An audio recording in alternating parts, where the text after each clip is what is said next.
Subcommittee will come to order. Welcome to the Ways and Means Subcommittee on the Internal Revenue Service's 2016 tax filing return season. I think I speak for many Americans when I say that I'm glad tax day is over. Today's hearing will review the results of the 2016 tax filing season. Additionally, we'll focus on the growing threats of identity theft and cybersecurity. Over 150 million Americans already have or soon will file tax returns for 2016. They expect and deserve an efficient IRS that works for them. Two key aspects of that are ensuring a smooth filing season and protecting taxpayer data. Unfortunately, the IRS doesn't have the best track record with regard to either. Last year, the Ways and Means Committee found that the IRS deliberately diverted user fees away from customer service, resulting in service that even the Commissioner called abysmal. And through congressional oversight and appropriations, the IRS was forced to prioritize customer service. The agency needs to act quickly to address identity theft, tax-related fraud issues, and cybersecurity issues.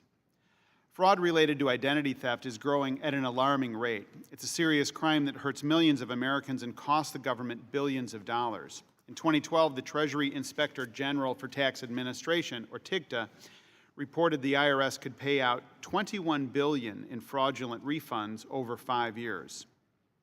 If you've had your identity stolen, it can take months to get your life back together. TIGTA estimated it took an average of 278 days to resolve identity theft cases at the IRS, and nearly 20% of them weren't resolved correctly.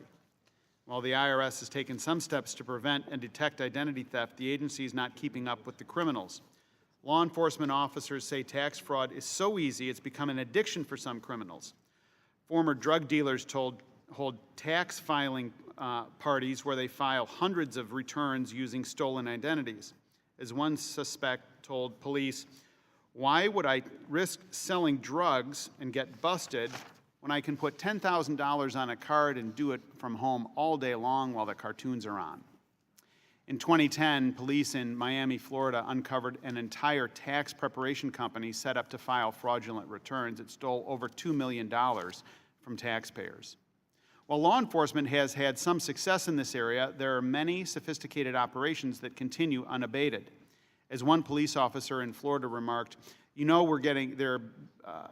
are guys out there doing it better. We're catching the idiots." Crime syndicates in Eastern Europe, for example, are taking ripping millions of dollars off the U.S. government without ever setting foot in the country. Last May, the IRS announced criminals had broken into the Get Transcript function on the agency's website and accessed data on more than 100,000 Americans.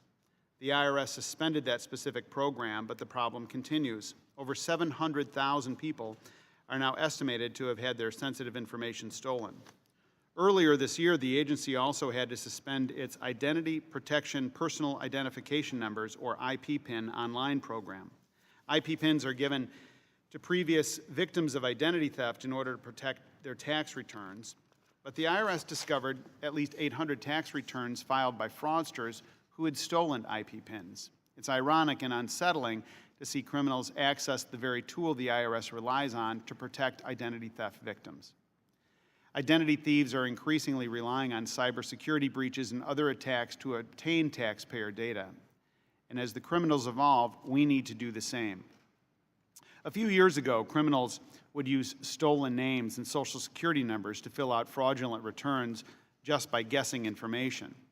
It's simpler to catch this type of fraud because some information is often incorrect and it can be flagged through data matching. Nowadays, with identity thieves obtaining their information through cybersecurity hacks, the criminals have all of the information they need. The IRS needs to focus on advanced fraud detection methods to keep up with the increasing sophistication of identity thieves. Does the IP address match the address of the return, for example? For electronically filed returns, were the forms filled out more quickly than a human preparer could fill them out? The IRS needs to improve its information security. Both TIGTA and the GAO have raised concerns about the IRS's inability to protect taxpayer data. TIGTA found the IRS was fully meeting federal information security standards only in 3 of 10 areas, and there were 3 other areas with significant weaknesses that put taxpayers at risk. Last month, the GAO reported additional problems with IRS security, including outdated software. Authentication is one of the biggest challenges. The IRS needs the ability to verify the people who are interacting with the agency claim to be who they are. TIDCA and GAO have reported the IRS's current authentication standards are not enough to protect taxpayer data. We've seen those weaknesses play out in the IP PIN and GET transcript hacks. These criminals were able to get in through the front door by passing the IRS's authentication protocols. The IRS has always had problems with its information technology, and now criminals are getting the better of it by exploiting it. Last year, the IRS convened a security summit of stakeholders and industry experts to try and address identity theft and cybersecurity. The agency has already announced that it's working with software providers to enhance identity and validation procedures. Unfortunately, the IRS still has not made the common sense switch to multi-factor authentication. This is a common practice in the private sector. Most people have experienced it when they want to have access to their bank account online. The bank won't grant the user access until a code is sent to his or her phone or email account. The IRS needs to move in this direction, and quickly. And let me be clear, this isn't necessarily the gold standard that I'm talking about. It's the bare minimum the IRS needs to do to ensure people accessing accounts and filing returns are who they claim to be. And finally, I want to note that identity theft related to tax fraud is not just committed by people outside of the IRS. As TICTA will testify today, there have also been instances where the IRS's own employees using their positions to improperly access taxpayer data and claim fraudulent refunds. This is obviously unacceptable and should be addressed immediately. How can the IRS expect taxpayers to trust its agents with sensitive information when it can't prevent criminal activity among its own employees? It's clear the IRS's existing efforts to address identity theft and cybersecurity attacks are not enough. Criminals are already exploiting these weaknesses, exposing taxpayers to identity and exposing taxpayer identities and costing the government billions every year. Troubled agency's failure to improve its information security puts us at risk, and we need to hold the IRS accountable for protecting taxpayer information and strengthening security. I'll now yield to the ranking member, Mr. Lewis, for the purpose of an opening statement. Good morning. Mr. Chairman, I want to thank you for calling today's hearing. I also would like to thank the Commissioner and other witnesses for being here today. Many of you know that this has been a difficult year for the IRS.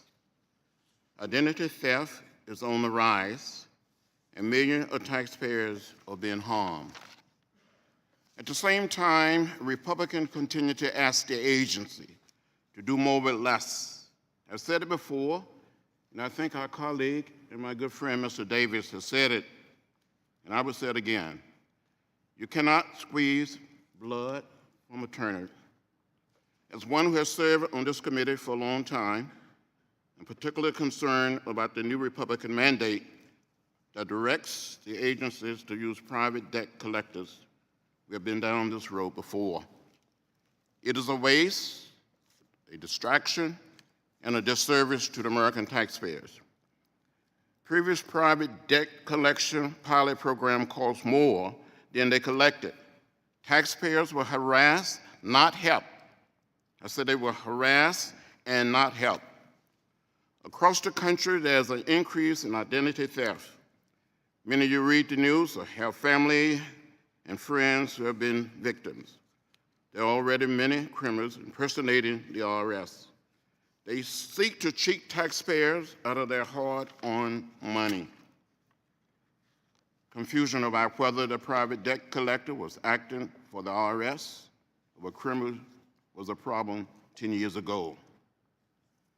With more criminals, the program is bound to do more harm than good. Bringing back private debt collection is a mistake, and it should be repealed. Congress should focus on giving the IRS the tools it needs to serve taxpayers.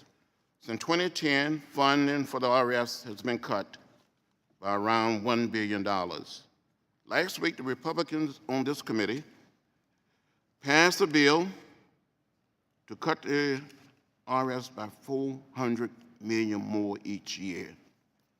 These budget cuts have resulted in the loss of 12,000 jobs, reducing employee training, delay computer system upgrades. That's not good. That was not help.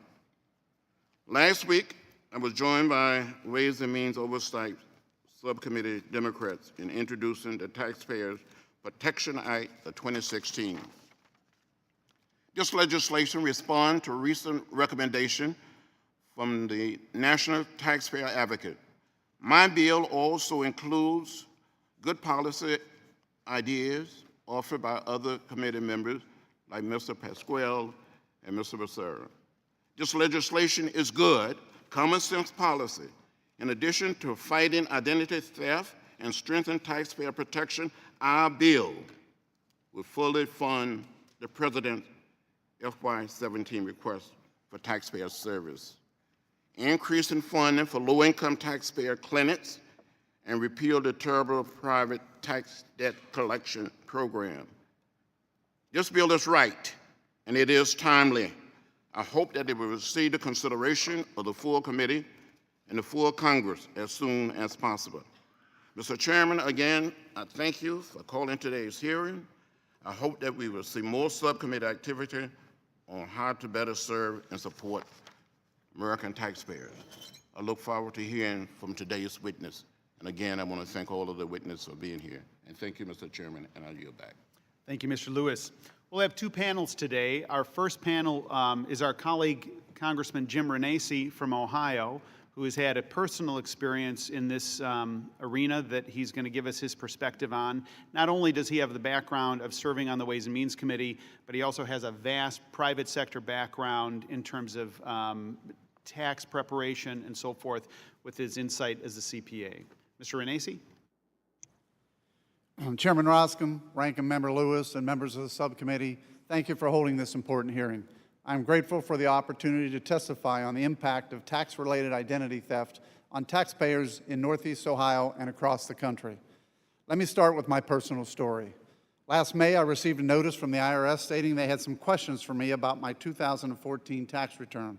I found this troubling because I had yet not filed my return. Because of the tax code's complexity, my return requires many forms that rarely arrive before April 15th filing deadline. So like every year, I filed an extension for my 2014 return until October.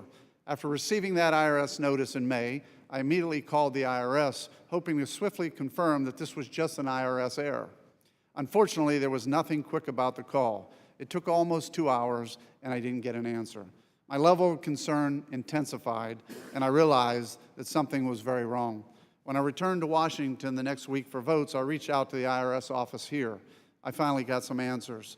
I learned that sometime in 2015, my personal information had been stolen. Someone then used the information to electronically file a fraudulent tax return for my wife and I. That fraudulent return, which included a fake W-2 from the U.S. House of Representatives, claimed a significant refund. And the return instructed that those proceeds go to a bank account outside the United States. Thankfully, there were various red flags associated with this fraudulent return, which the IRS caught before sending payment. As a taxpayer and tax preparer for almost 30 years, it's apparent to me that identity theft is real. The ability to file for a refund electronically and receive a refund quickly via bank transfer can also cause significant issues related to identity theft. Let me be clear. I don't want to return to paper returns and checks, but the ease of electronic filing and payments have exacerbated the problem. I know now more than ever we need additional safeguards to protect taxpayers. I personally have heard from many Northeast Ohio taxpayers about their experiences dealing with tax-related identity theft. My district office regularly assists constituents who are ID theft victims. I just never thought it would happen to me. Of course, this is not just a Northeast Ohio problem. Tax-related identity theft is an evolving criminal activity that targets innocent taxpayers nationwide and robs the Treasury of billions of dollars each year. I'm committed to finding a way to crack down on the growing threat that has devastated millions of taxpayers. So last fall, with Ranking Member Lewis, I introduced bipartisan legislation entitled the Stolen Identity Refund Fraud Prevention Act of 2015. This legislation is an important first step towards shielding taxpayer dollars from thieves and reducing the hardship caused by this criminal activity. I was pleased that two core components from this legislation were included in the PATH Act that passed last December. One closes a large gap between when employers provide W-2s to their employees and when they are required to provide them to the government. While W-2 and non-employee compensation statements are due to employees by the end of January, before the PATH Act, the deadline for filing them electronically with the government was not until the end of March. Last filing season, the IRS received over 90 million returns during that 2-month window where the IRS was unable to verify key information before issuing refunds. Starting next filing season, the due date for filing W-2 information returns and non-employee compensation reforms of the government will also be the end of January. Closing this window is a key step in enabling the IRS to prevent the continuing issuance of billions of dollars in fraudulent tax returns. Even though that provision does not go into effect until next filing season, I'm pleased that some employees with large volumes of W-2s were proactive on this issue and agreed this filing season to voluntarily file their W-2s with the government early in this year. According to Tax Commissioner Guskin's testimony last week before the Finance Committee, the IRS received over 25 million early submissions, most of which came by the end of January. The second provision of my bill included the PATH Act allows the IRS to require permitted truncated Social Security numbers on W-2s. Previously, while the IRS by regulation could require truncated Social Security numbers on Forms 1099, they were prohibited by statute from doing the same on W-2s. This common sense provision will better protect sensitive taxpayer personal information that was previously at risk. Mr. Chairman, tax-related identity theft is one of the most pressing challenges that we face in the world of tax administration. This complex and evolving threat requires cooperation from Congress, the IRS, state revenue agencies, and industry stakeholders. I would also like to applaud the IRS for creating the Social Security Summit initiative to collaborate in fighting tax-related identity theft, and I am pleased to hear that the public-private partnership has resulted in a greater sharing of resources to improve identity theft detection and prevention. I look forward to continuing to work with all stakeholders to curb the growing threat.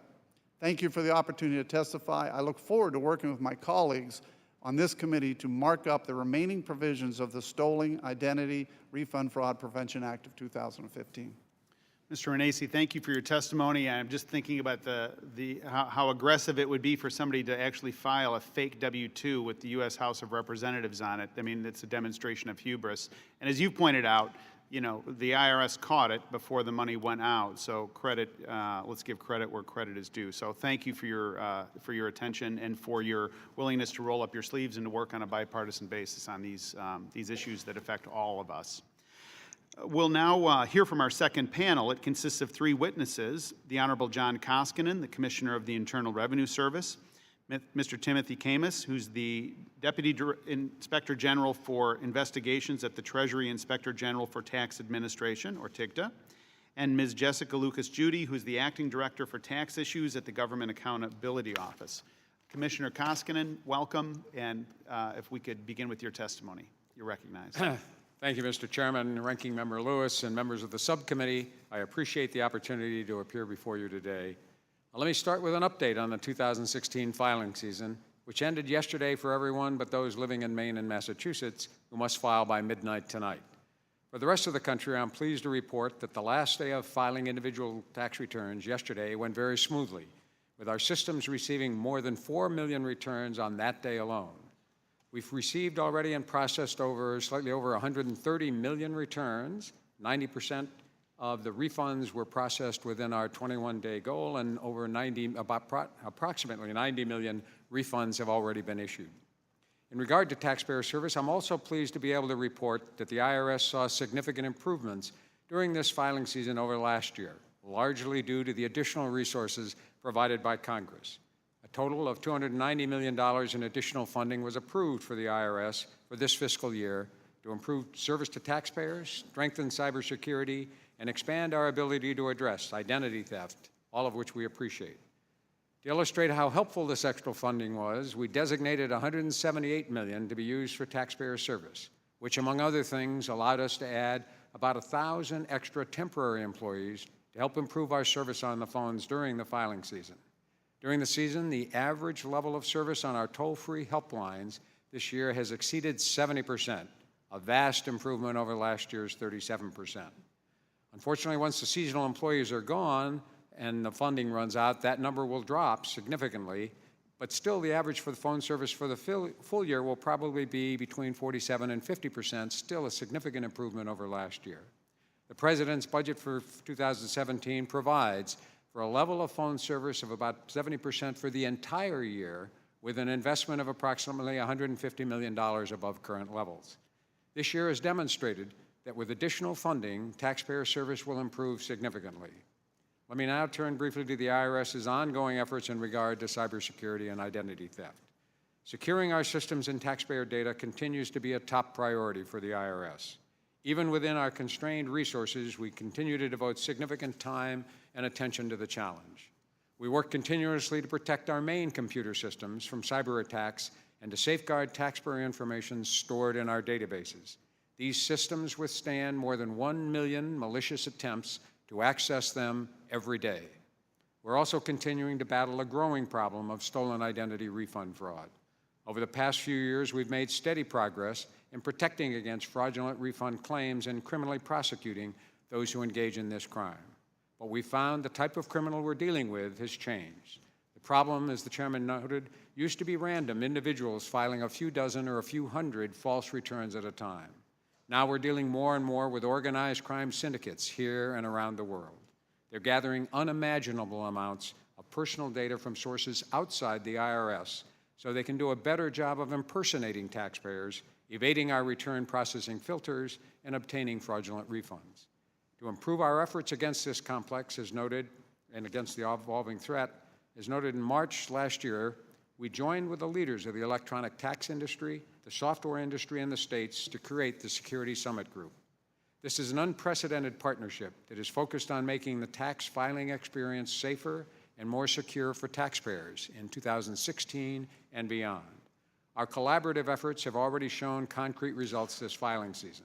For example, Security Summit partners have helped us improve our ability to spot potentially false returns before they're processed, and they've increased the level of authentication for taxpayers when they use software or provide information for their preparers. Over the past year, we've detected and stopped 3 instances of criminals masquerading as legitimate taxpayers on the basis of information stolen from places other than the IRS. One of the services targeted, as noted, was our Get Transcript online application, used by taxpayers to quickly obtain a copy of their prior year return. Another was the IP PIN, as the chairman noted. In all 3 cases, we detected that criminals were trying to use our online tools to help them pretend to be legitimate taxpayers and sneak false returns past our filters. The incidents have shown us that improving our reaction time to suspicious activity is not enough. We need to be able to anticipate the criminals' next moves and attempt to stay ahead of them. The ongoing work of the Security Summit Group will be critical to our success here. Congress can provide critical support by approving adequate resources for these efforts. Sustaining and increasing funding in this area will be critical as we move forward. Another way Congress can help us is by passing legislative proposals to improve tax administration and cybersecurity.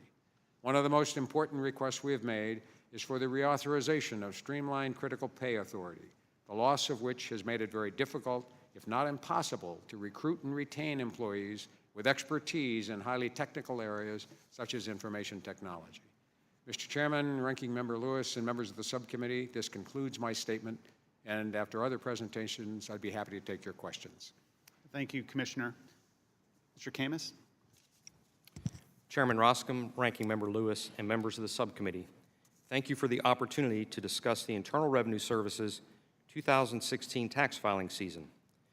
TIGTA continues to identify security of taxpayer data and fraudulent claims as major management challenges facing the IRS.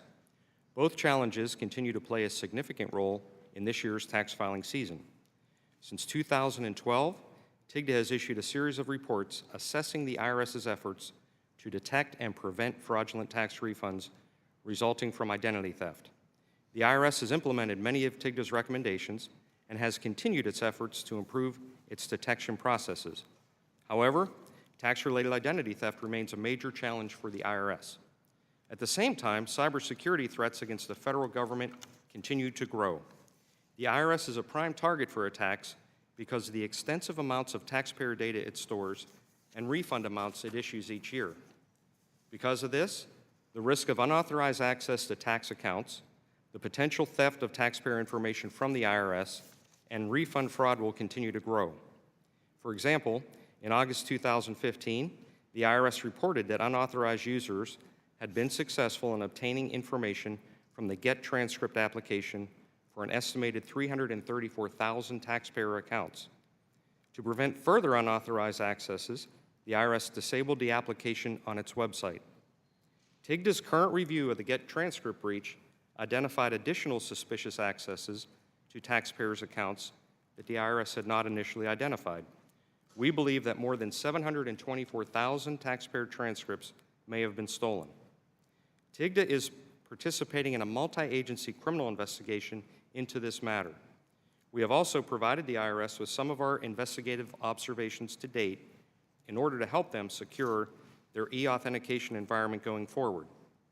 We also reported in November 2015 that the IRS did not complete the required authentication risk assessment for its online identity protection personal identification number, or IP PIN application. We recommended that the IRS not reactivate this application for the 2016 filing season. However, the IRS reactivated the application on January 19, 2016. We issued a second recommendation to the IRS on February 24th to remove the IP PIN application from its public website. On March 7th, the IRS reported that it was temporarily suspending the use of the IP PIN application. The IRS also reported that 800 stolen IP PINs had been used to file fraudulent tax returns.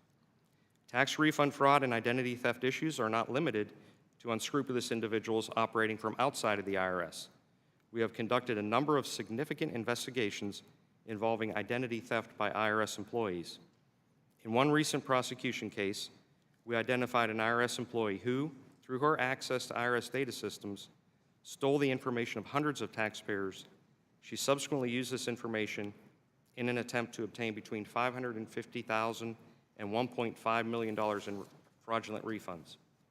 We believe the IRS must prioritize its focus on insider threat posed by IRS employees by increasing and improving its application audit trails. Other challenges to the IRS's ability to efficiently administer the nation's tax laws include a telephone impersonation scam. Since October 2013, we've received over 1 million complaints from taxpayers who reported that individuals called them, claimed to be IRS employees, and then demanded money. This scam is the largest, most pervasive impersonation scam in the history of our agency.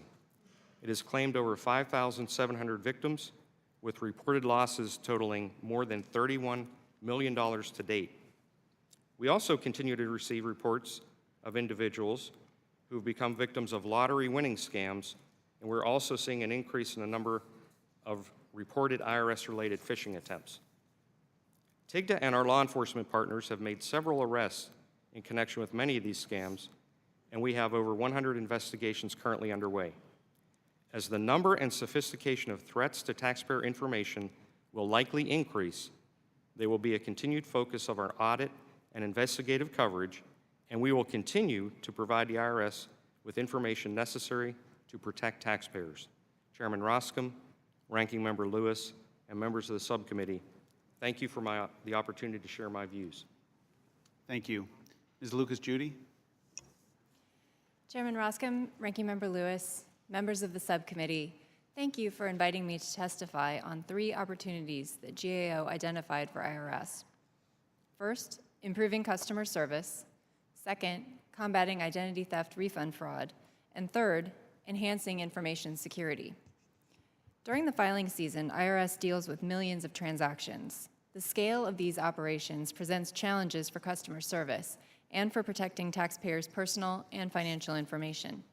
Congress provided IRS with an additional $290 million this year to improve these areas. Regarding the first area of opportunity, customer service, the 2016 filing season was generally smooth. IRS provided a higher level of telephone service than it did in 2015. More people who wanted to speak to a live assister were able to get through, and the wait times were much shorter. However, as you heard, IRS expects telephone service to decline now that the filing season is over.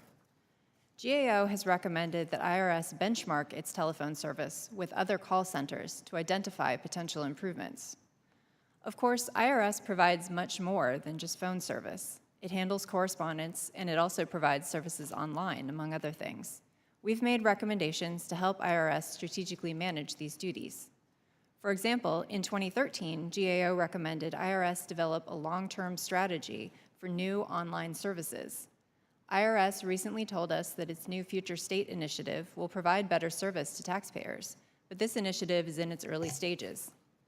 We've also suggested Congress require Treasury and IRS to develop a comprehensive customer service strategy that incorporates elements of our prior recommendations. The second area of opportunity is identity theft refund fraud. IRS estimates it paid more than $3 billion in identity theft refunds in 2014, and that's just from schemes already known. IRS has made it easier for people to report suspected fraud, and it's working with state and industry partners to share potential leads and strengthen fraud filters. Stronger pre-refund and post-refund strategies would help IRS combat this persistent and evolving threat. For example, IRS is considering a number of tools to enhance authentication, making sure the person filing the return is who they say they are.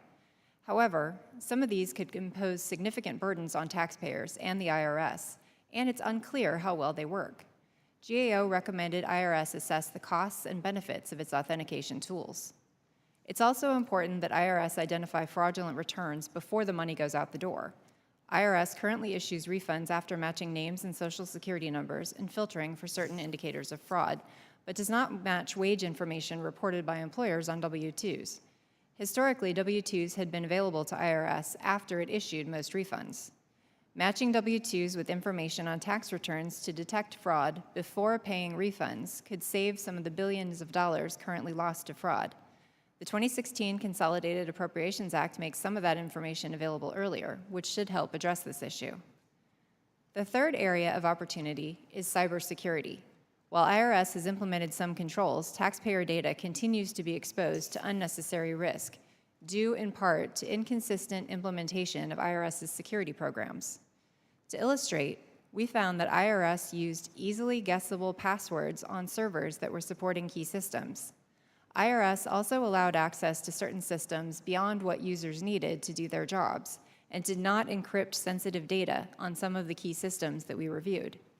Importantly, IRS did not fully address deficiencies we had identified in prior reviews or ensure that its actions corrected the problem.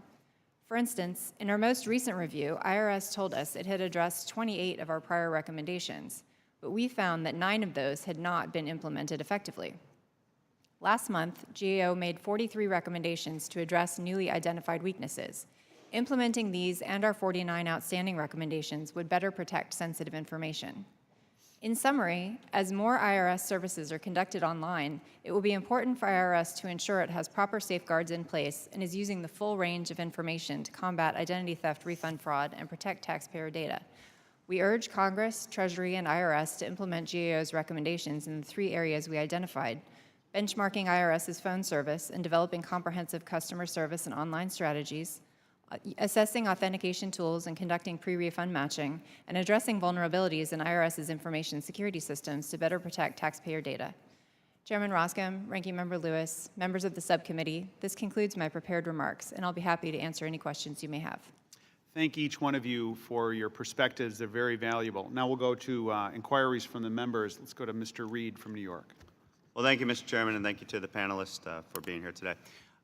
Commissioner, I wanted to go to some of the information you shared in your testimony and your written testimony, too, in regards to the Security Summit and the Information Sharing and Assessment Center that was discussed and coming out of there. So in the spirit of true oversight, not a gotcha question, but what is the status of the Information Sharing Center, and when can we expect it to be up and running? The status is we're working both internally and also with our summit partners to design it. It'll be somewhat unique. There are a couple other ISACs, as they're called, in the government that we've looked at. None of them quite apply to this. We jointly with them all have security concerns, obviously. Our hope would be to have it fully operational by next tax season, but the technology challenges are such that we think we may or may not make that deadline, but we are all committed, the private sector partners with us, as quickly as we can to have it up. What it will do is basically allow the private sector and the states to more easily have access to the information that's being shared. Right now, everybody gives it to us, and then we process it and give it back out. So it's not that people aren't sharing the information. It will just be much more efficient if we can get the ISAC up and running. Okay, so when one of the barriers you said was a technological barrier, what are the technological barriers that you are uncovering with establishing that center? The technology there is just setting up we have the governance structure already underway, so it's primarily just the technology. Can we set up the database in a secure way and the accesses for it to go forward? Is that hardware technology, software technology? It's a combination. It says, we have this somewhat antiquated system with many moving parts to be able to collect the data, make sure it gets into our filters appropriately and gets back out in a secure way is simply primarily a programming and software challenge. Okay, that's helpful. And you and I have talked numerous times before, and one of the things that I drive in my private life as well as public life is metrics. What are the expectations? What are we going to hold you accountable to? So in the spirit of hoping to meet that deadline of having the center, the ISAC center, up and running by next tax season, what are you going to gauge yourself as the IRS to make sure that the ISAC operation is functioning and delivering on the security measures that you want to see happen in that arena? I think our measure is that by this time next year it will be up and running. Our goal, aspirational, is to try to see if we can get it up early enough to be at the front end of the filing season. But we'd be delighted to report back to you. I mean, the measure underneath it all, that's a system, is the amount of data being shared, and then it's really the impact on how many of these returns can we catch. So we are monitoring carefully the number of returns we stop, and to the extent we can, as a result, the increase in those as a result of the partnership. All right, so I'm not going to let you off that easy, all right? So the goal is to get it up and running by this time next year. Right. And then you're going to monitor the data, and you're going to gauge the data. How are you going to measure that? What does that mean? What is the metric? I mean, I hope the goal is not just we're going to get it up and running and we hope it's going to do a great job and we'll come next year and say it's doing a great job, Congressman. You're getting millions of dollars here potentially invested here. So what are we going to hold you accountable The ultimate goal is to catch and stop fraudulent refunds before they go out. So how much of an improvement in that arena can we expect from you as a result of this ISAC? We don't have a number that we can work against yet. We know last year we stopped slightly over 4 million. Will you have that number when the ISAC is up and running? Yes, we know last year we stopped 4 million suspicious returns, 1.5 million of which were proven identity theft, which were $8 billion of refunds prevented from going out. That's a baseline. The goal would be to not only stop refunds, but to trap identity theft refunds. And how much? if we're successful, to some extent, those numbers should go down. In other words, if we're successful at closing off systems and having better authentication on the front end, the goal would be to have the number of fraudulent returns filed not only stopped, but to go down. If we can get fraudulent returns under 1 million, that would be terrific. Oh, well, so get the fraudulent returns down to 1 million is a metric that we could hold you to. Yeah, well, I think the metric would be we had 1.5 million we stopped in 2014. Can we lower that metric noticeably and significantly? And that would be about 1 million, down to about 1 million, if I heard you correctly. Well, my partners and I have to figure out what's a reasonable goal. I mean, ultimately, if we could get... That's what I'm really looking for, those actual hard metrics that we can hold you accountable to. Because what other metric are you going to deploy to make sure to see if this ISAC is a success? Two metrics that I think are most important to everyone are: can we get the number of fraudulent returns filed down, and can we get the amount of fraudulent payments made down? To what? Well, the goal would be obviously illusory to get them down to zero. I mean, if we could fight it there, but we're not going to get them to zero. So we all agree we can't get to zero, but what is the goal you're going to be at today, from today to a year from now or a year after the ISAC Center is up and running? Well, as I said, our numbers for 14 were 3.8 billion. We would like to get that number under 3 billion. We'd like to get it under 2 billion at some day, but that's, we're dealing with increasingly well-funded, sophisticated criminals, organized criminals around the world. And I appreciate the work. I mean, I appreciate the threat that you have. And I just want to make sure we have a clear metric as we move forward. And we've discussed that before. It's meant in good faith, just to hold everyone honestly accountable. With that, I yield back. Mr. Lewis. Thank you very much, Mr. Chairman. Mr. Commissioner, thank you for your testimony this morning. What concern do you have? And if you have some concern, can you share with us about restarting this program of private debt collectors? Well, our concern goes to the issues that Mr. Camus talked about, and that is we jointly with them have been for the last couple of years battling phone scams, people impersonating IRS employees trying to shake down nervous or frightened taxpayers. Historically, we've run private debt collection systems twice before, and they've never generated significant funding for the government. We are committed, because the Congress, again, gave it to us as a requirement, we're committed to do everything we can to make the program work. But one of the complications this year, as we put the program in place, will be how to deal with the phone scams that are going on. So we've already had a bidders conference with potential participants, trying to work with them as to how we jointly, I'm a big believer in partnerships, as you know, how we jointly can figure out how to make this work. One thing we're looking at is, as I've told people publicly for 2 years, if you're surprised to be hearing from us, you're not hearing from us. People should have gotten letters from us long before they ever hear from us on the phone. So one of the ideas we have is that we would send a letter to a taxpayer saying your account has now been assigned to a given debt collector.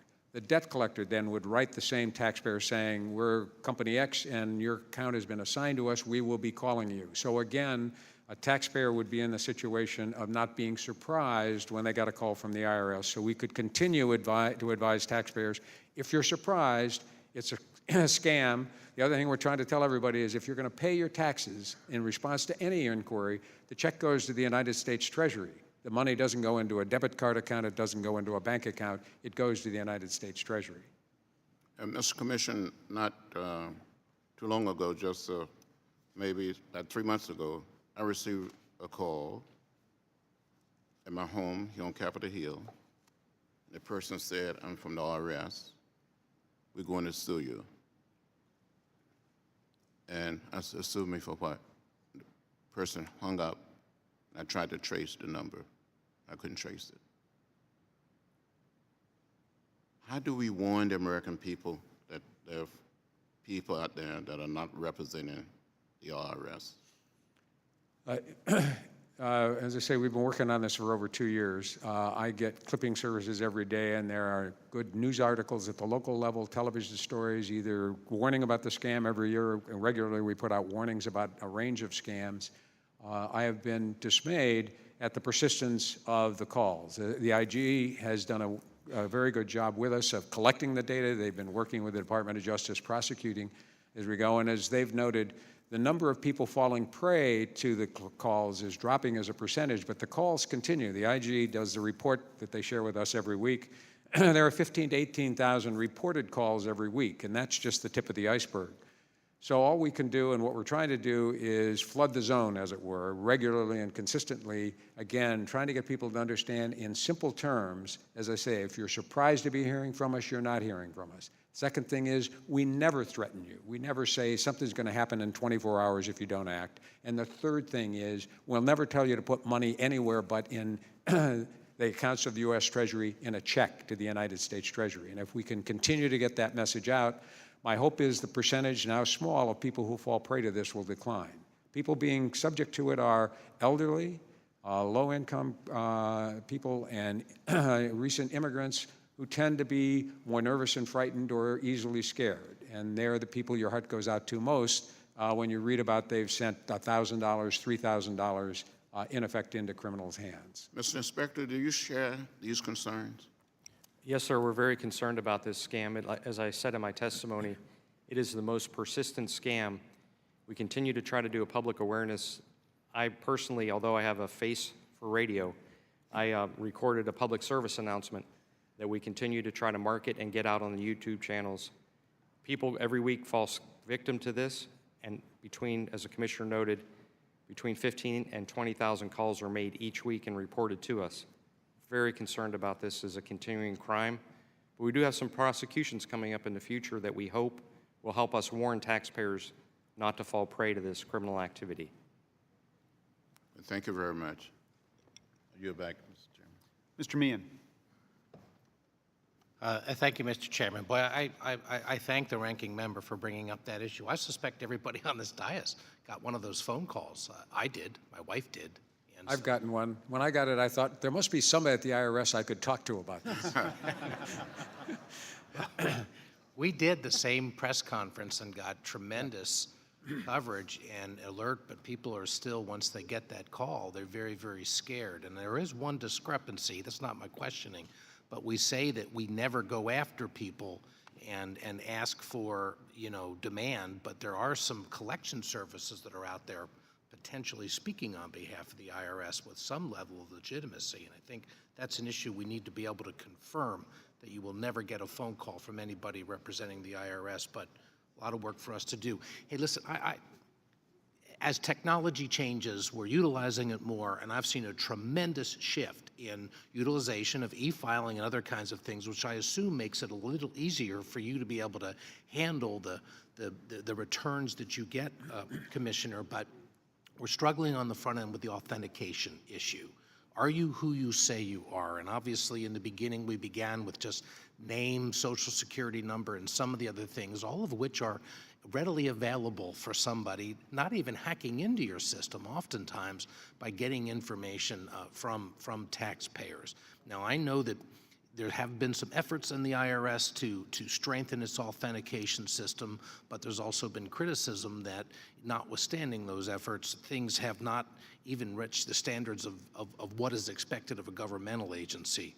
So can you give me a sense on where this is going? I'm aware that even within the agency, you're looking at 2016, setting a standard, trying to get there, but because authentication is so important, not just on the back end, but on the front end as well, to assure that the initial thing is you know, the initial inquiry is accurate. Can you talk to me about authentication, Yes. where we're going and how we can fix this and get it better?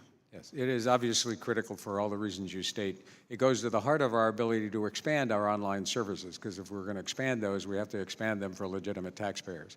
So as noted, when we first designed Get Transcript 4 or 5 years ago, so-called out-of-wallet questions were a standard means of authentication on the theory that you ask questions only the taxpayer should know. It turns out with all of the data breaches, all of the information available on social media, it's increasingly easy, not totally simple, for criminals with enough personal data to be able to, in fact, masquerade as you. As I used to say, they can answer sometimes your questions better than you because they remember the year you bought the Volvo. They know that. You may not remember it. So what's happened with the evolution of the sophistication of criminals is simply relying on auto-wallet questions no longer is the sort of standard you should use. We've gone to multi-factor authentication. In simple terms, multi-factor authentication is, and you've done it with your online services, you'll change a password, do something, you'll get sent to another account, to an iPhone, to your iPad, someplace else, a code that you enter back in. And that's a two-factor authentication. They know you're online. They also know that you've got possession of a device that the criminals don't have. Our problem is we don't, right now, have email addresses or telephone numbers regularly for taxpayers. We correspond with people by paper. Well, that's what your identity assurance office is looking at, some of these things. Where are they going to be going with this in 2016? Because it's the assessment by the Inspector General was that you're going to assess costs and risks and other kinds of things. So what we are testing right now, before we bring Get Transcript back up or IP pins, is a multi-factor authentication where, through a credit service, in which we're now would be the first to do that, who have when you go onto the credit service, they have your phone number and other information, where we would correspond with a taxpayer online. We would then send to their iPhone or iPad a code. They would pick that code up and come back in, and we would be satisfied that even if the criminal knew your out-of-wallet questions, which you still have to answer, they probably don't have possession of your cell phone.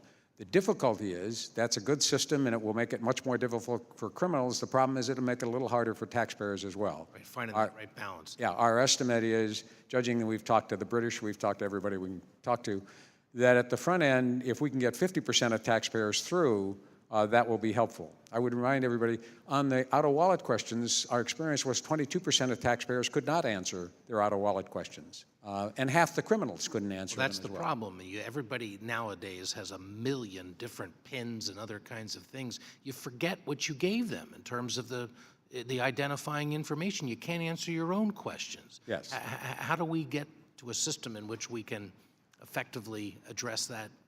Well, again, the multi-factor doesn't require you to remember the number you get. Every time you need it, a new number will be sent to your iPhone, your iPad, or texted to you, and you'll use that new 6-digit number just to authenticate again that you are who you are. And it'll be harder for a criminal to duplicate that because they won't have possession of the alternate or the multi-factor part of the authentication.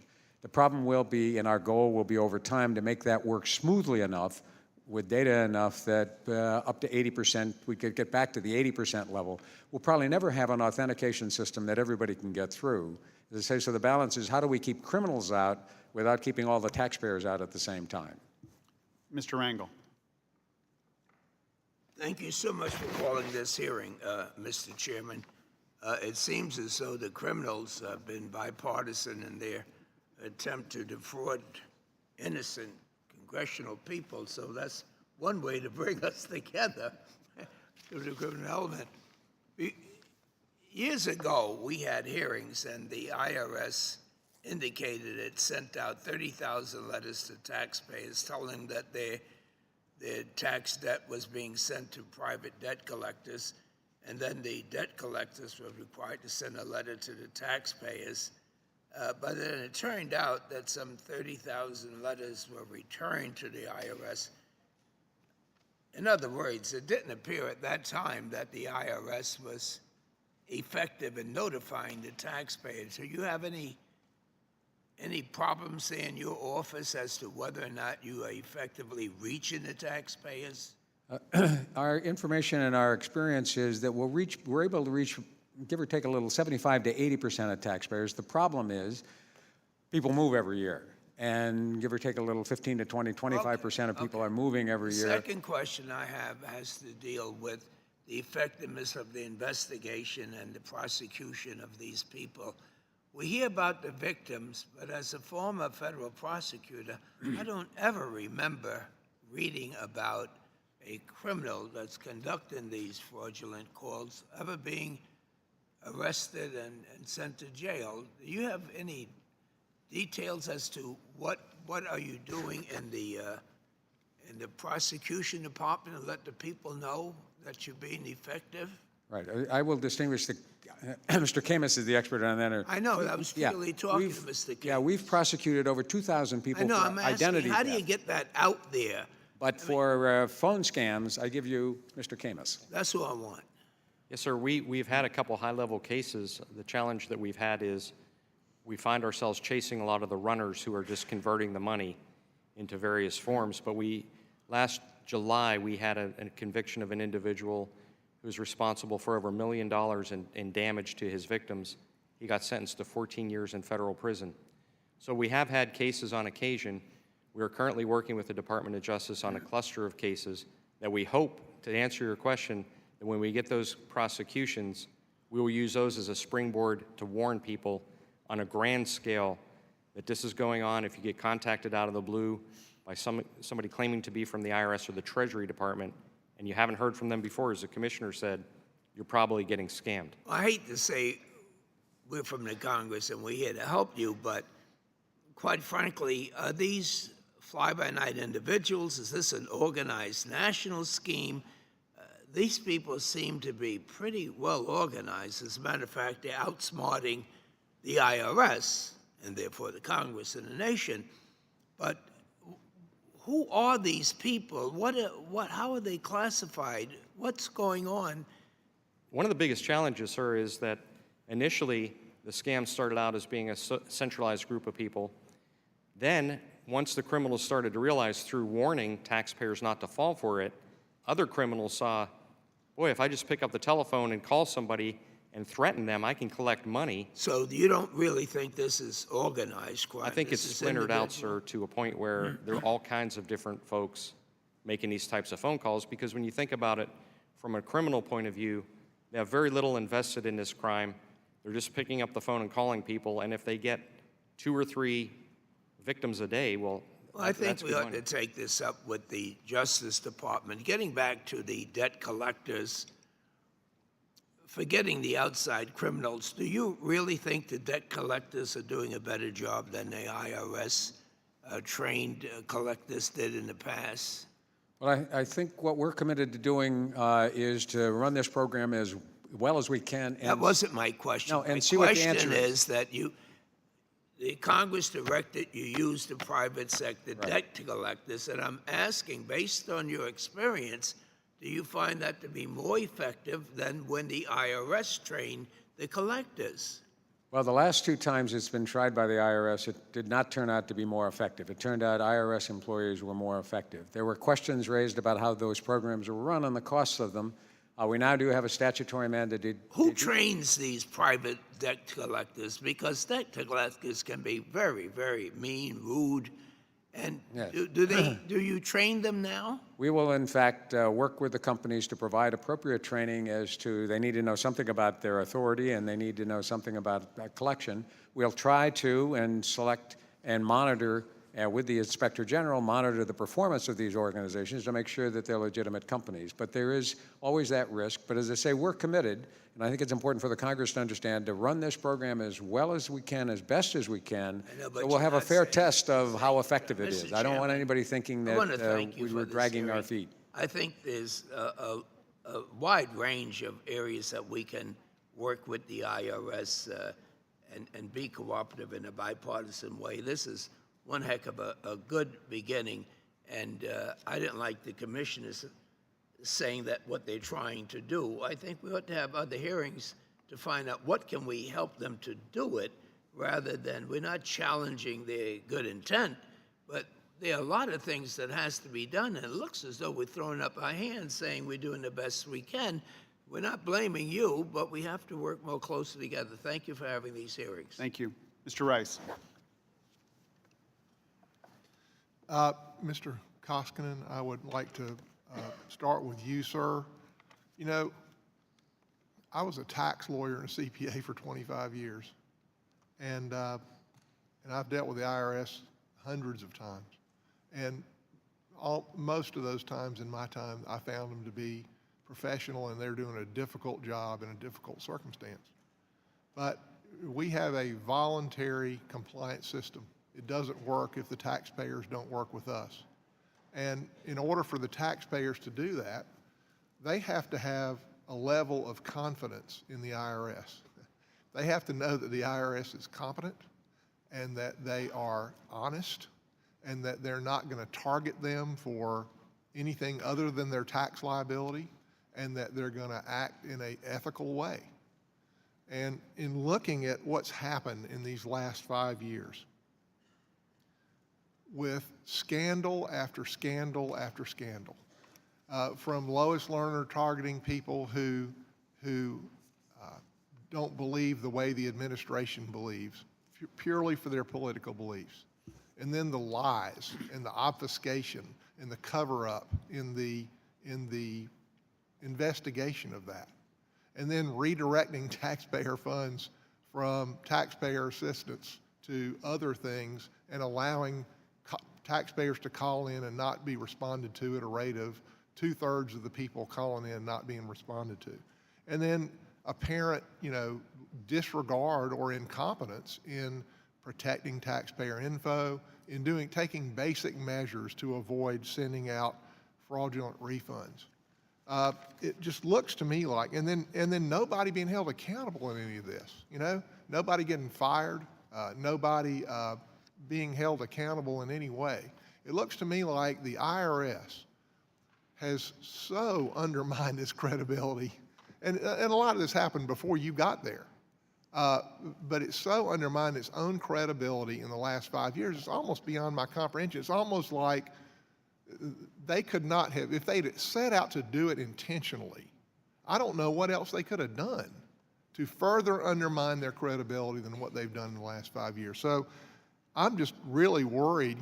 This is not just something that's a one-time thing, or it only happens every once in a great while. It's just every year it seems like there's another scandal, one after another, a cascade.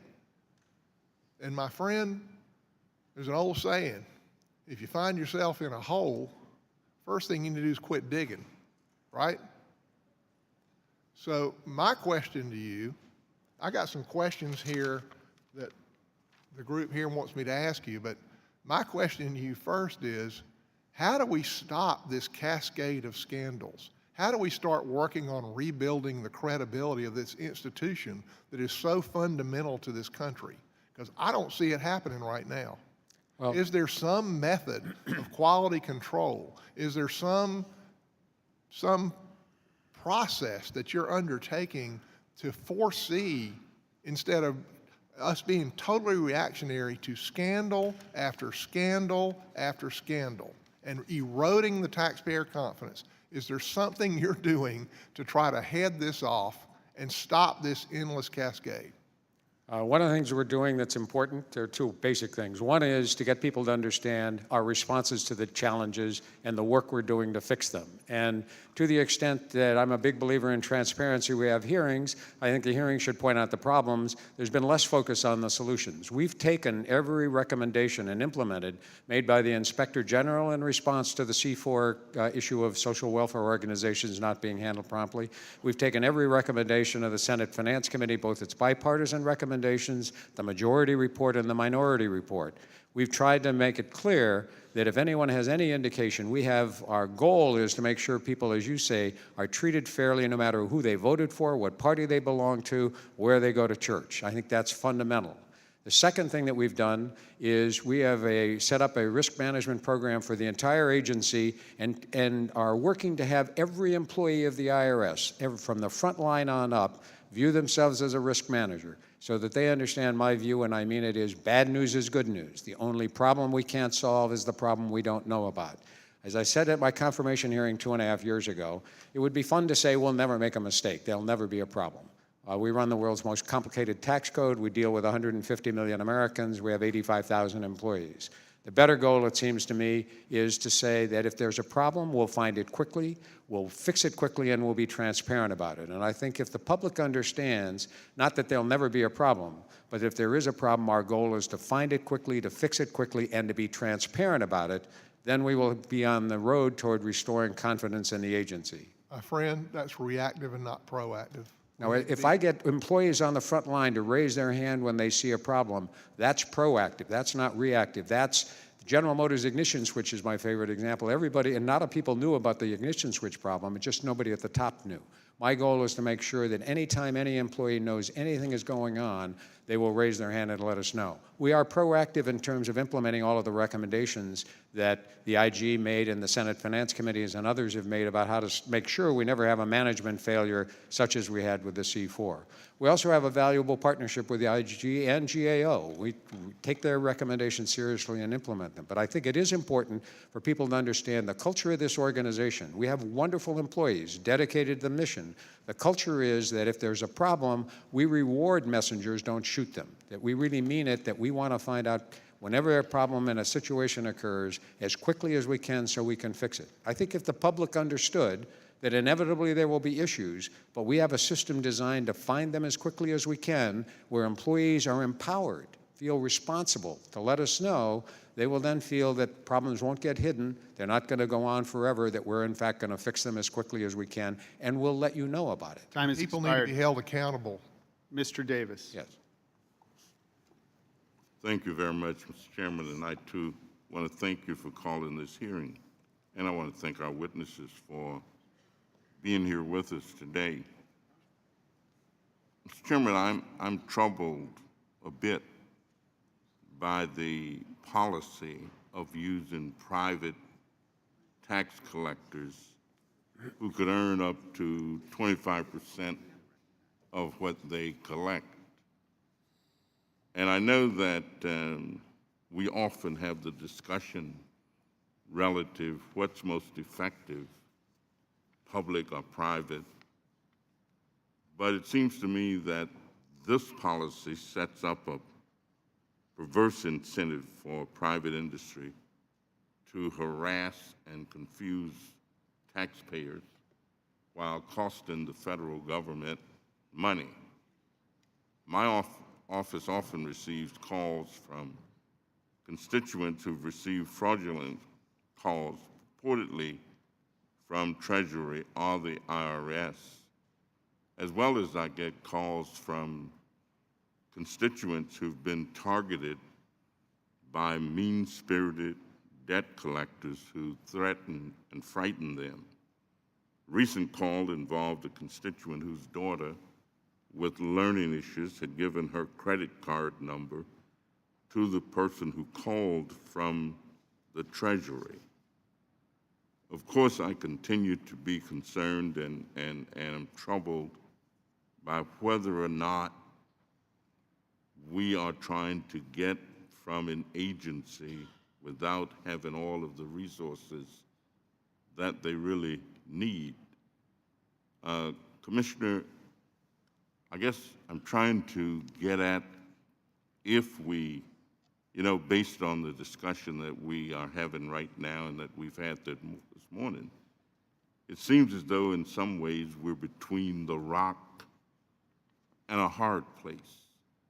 That on one hand, we're trying to prevent fraudulent activity from occurring. And on the other hand, it seems as though we don't have what we need, even in the way of investigatory personnel or people to really deal with the pervasiveness of the issue. And I guess the agency is trying to do what it can.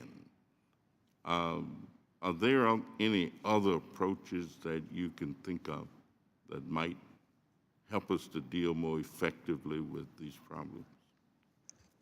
Well, clearly,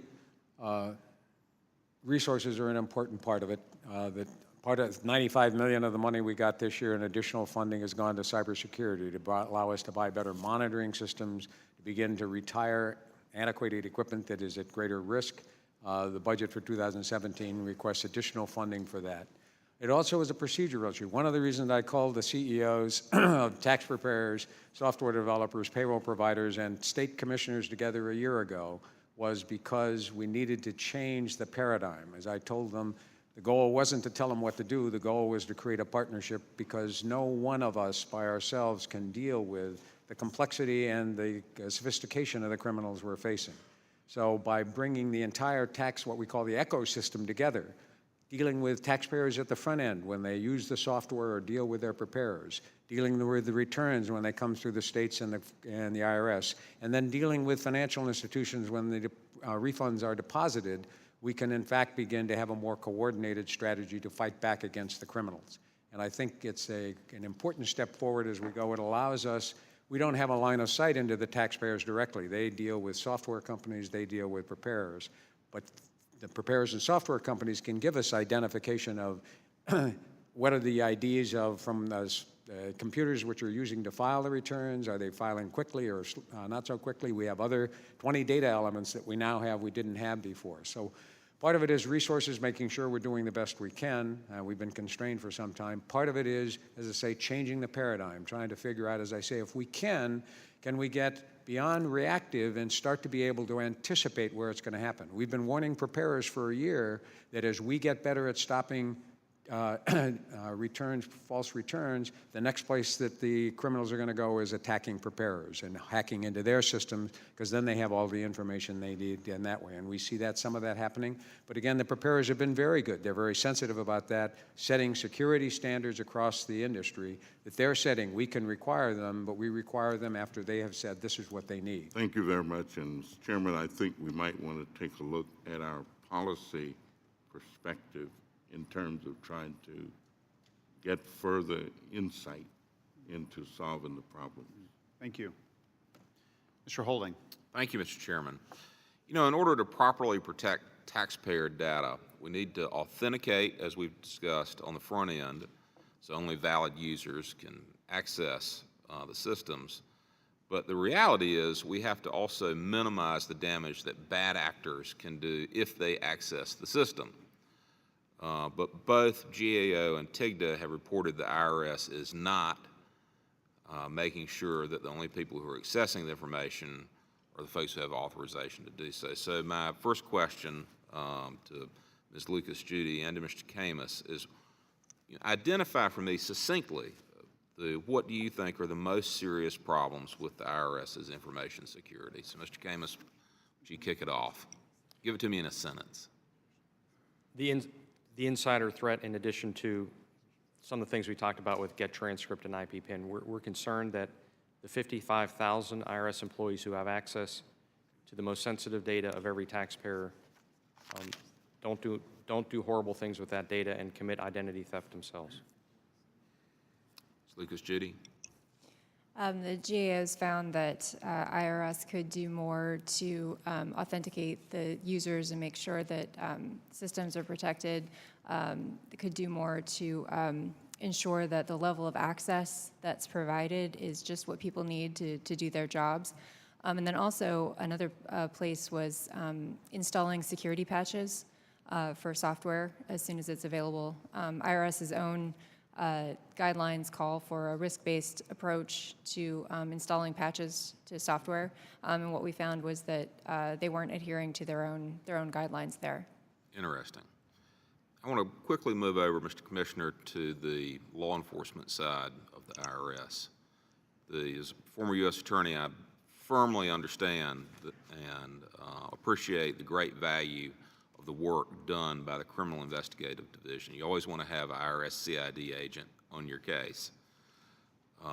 So it's curious to listen to the testimonies this morning about the continuing prevalence in tax-related crimes such as identity theft and fraud.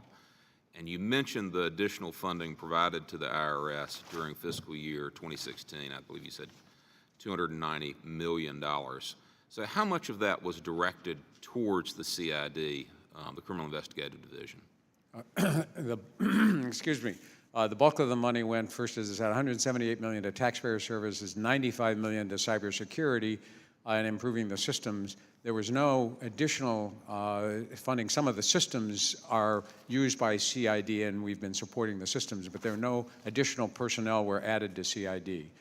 We're down about 5,000 revenue agents, officers, and criminal investigators over the last 5 years. So, I mean, it occurs to me, you're talking about these crimes being committed, so who's going to investigate these crimes and put the cases together and bring them to the prosecutor, bring them to the U.S. Attorney's Office, and ask them to prosecute? So I don't understand why you're not placing more of a premium on the criminal investigation. We are actually, 5 or 6 years ago, before the explosion of identity theft, CID spent about 3% of their time on this. They're now up to 20% of their time. So they have, in fact, assigned a high priority to identity theft and refund fraud. But, Mr. Kushner, interestingly, I've taken a look at CID's business report from fiscal year 2015, and I see a notable decrease in the number of investigations initiated and a troubling trend overall with the number of special agents and professional staff since 2010. I mean, you can't deter crime unless you're prosecuting crime. That's right, and we need more people, and the only way to get the people is to fund them. And over the last 5 years, 6 years, our budget is down $1 billion. We're down 15,000 employees. We're going to shrink another 2,000 to 3,000 this year, and that's going to include shrinkage in CID agents, and revenue officers. It's a point I've been making for 2.5 years. Commissioner, when you're faced with a budget, I mean, you have to look at what you need to do with the money that you're given, and by shrinking the Criminal Investigative Division and really limiting the number of prosecutions, I mean, it's defeating in and of itself. If you're not prosecution and the penalties that come with successful prosecution are the ways to deter crime, holding them up as an example. We've heard over and over again that criminal organizations are getting more interested in committing tax fraud because they know they're not going to get prosecuted. My time has expired, Mr. Chairman. So I'll go back. If I could respond, I would just, if I could, Mr. Chairman, just note, our funding goes to enforcement, taxpayer service, and information technology. As the budget gets cut, everything has been cut. They're all a priority. Now, we would put more money into enforcement, we'd put more money into taxpayer service, we'd put more money into information technology if we had it. One of the things I hope we'll do with the $290 million is demonstrate to the Congress, if you give us the funding, we will demonstrate to you exactly the improvements you bought with that additional funding. The converse is true as well. If you don't give us the money, we won't be able to increase enforcement, improve taxpayer service, or improve protection. We have a first-time caller, a long-time listener, Mr. Pascrell. Thank you, Mr. Chairman, Roscom, and Ranking Member Lewis for holding this hearing. Yesterday was Tax Day, very important day in the calendar, and millions of Americans have been busy filing their taxes this season and trust that private information is secure. You've heard from the Commissioner about the drastic underfunding and undercutting. Those are facts or they're fables. I happen to believe they're facts. And I want to commend you for weathering the storm that we've been experiencing over the last couple of years. And I think the storm is from men and women of good faith, but I think their priorities are misdirected. Identity theft and tax fraud are growing problems being carried out by very, very sophisticated criminals who we usually assist. As technology changes and criminal syndicates hone in on American tax returns, we need to help be able to keep up. Just this year, a man was charged in federal court in Newark, New Jersey, for being sent nearly $343,000 in fraudulent tax refund checks, cashing them in New Jersey bank accounts. Too often, the victims are not alerted and not able to get the help they need to correct the problem, and I think Mr. Holding is on target. If we don't prosecute, what good does it all mean? Organized crime last year, syndicates assessed past tax returns of more than 100,000 people to file fraudulent returns, and the IRS sent nearly $50 million in refunds before detecting the crime, using Social Security numbers. And that's a whole other issue, which we've struggled with over the past, since the Homeland Security Department was put together and the committee was put together. Birth dates, street addresses, other personal information. Hackers completed a multi-step authentication process and requested tax returns and other filings, then used that information to file fraudulent returns. I introduced a piece of legislation, H.R. 3981, the Identity Theft and Tax Fraud Prevention Act, that would take a number of steps to address the issue, would create a single point of contact for identity theft victims. I think that's a big issue, as I read the materials. Provide a taxpayer notification of suspected identity theft, create criminal penalties for tax fraud through identity theft, increase taxpayer prepare penalties for improper use of personal information, and reduce the display and the use of Social Security numbers all over the place. Retailers demanded it because we demanded it in many of the Homeland Security pieces of legislation that we passed.